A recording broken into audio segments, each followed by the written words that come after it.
Today I will be talking about this rifle right here. This is a Bushmaster XM15 E2S. It's owned by a friend of mine, a civilian friend, and she purchased this a few years back. It is what we call here in Connecticut a pre-ban. It means it was made sometime before 1993, if I have my facts straight. This rifle, it's adequate the way it is. It's a good rifle. It was working. There was a bolt face deformity that was causing the rifle to malfunction. Had to change out the bolt, and that problem went away. But now we're going to make it a little bit more ergonomic for her, so she can use it as a home defense weapon if she wishes. And when she shoots it, she'll be a little more comfortable. If we went out shooting, this only has the 2-position stock, all the way closed, all the way open. All the way closed was, well, it was too short. All the way open was too long. So we're going to be doing a buttstock change out, receiver extension and buttstock. We're doing a pistol grip change out to a more ergonomic and comfortable pistol grip, as well as a charging handle. So it is a more comfortable, easy to use charging handle, I should say. I love helping my friends out. I love helping them modify their weapons, make their weapons fit them and the role that they want them to use them in. And this weapon is good just the way it is. The only thing this weapon even needs is a flashlight in its basic form right now. It's to be a good home defense weapon. But we can also make it, well, nicer to shoot. Like, feels better when she's using it. So those are the mods we're doing. We will be doing eventually a flashlight mount and flashlight on this, so she can go from there. If you're thinking about, hey, where are they going to put a red dot on this, or a one power optic or something, this is the A1 style upper receiver. So it's not a removable carry handle. It's got a fixed front sight, and it has the non-removable carry handle rear sight. I could put a nicer rear sight on here for her, which might make it a little easier.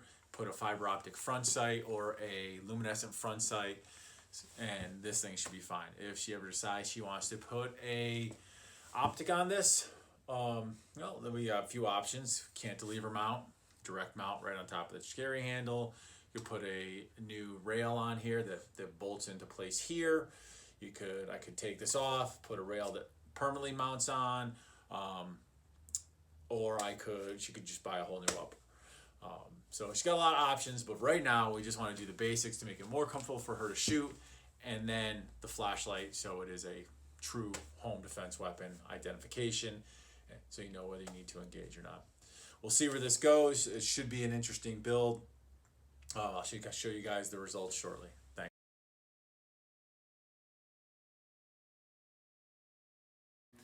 So what I did to this rifle for my friend is I changed out the whole buttstock system.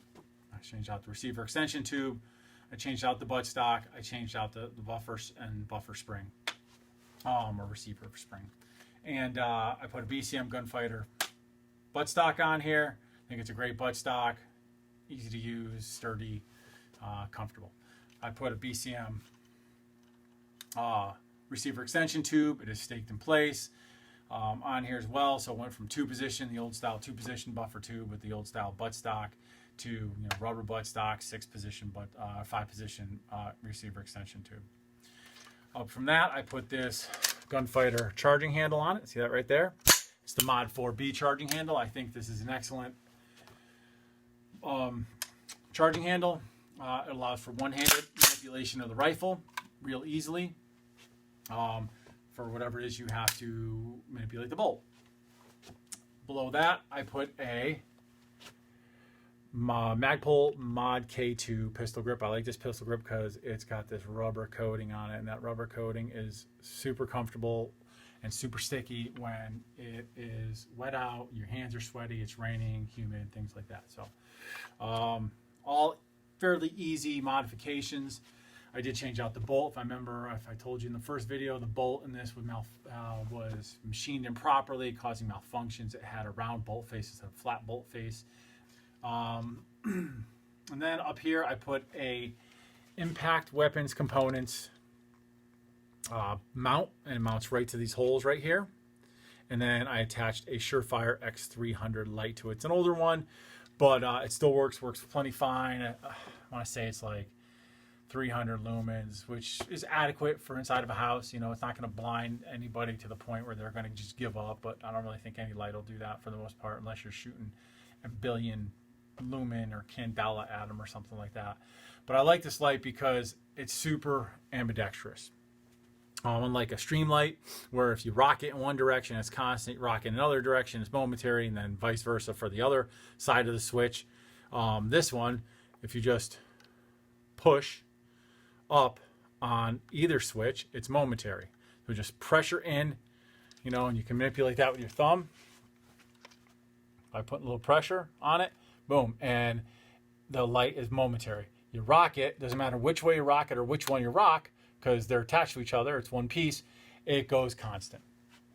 So it takes a little bit of the memorizing aspect of which way things have to go out of there. So just makes things a little easier in my opinion. So I've always liked this.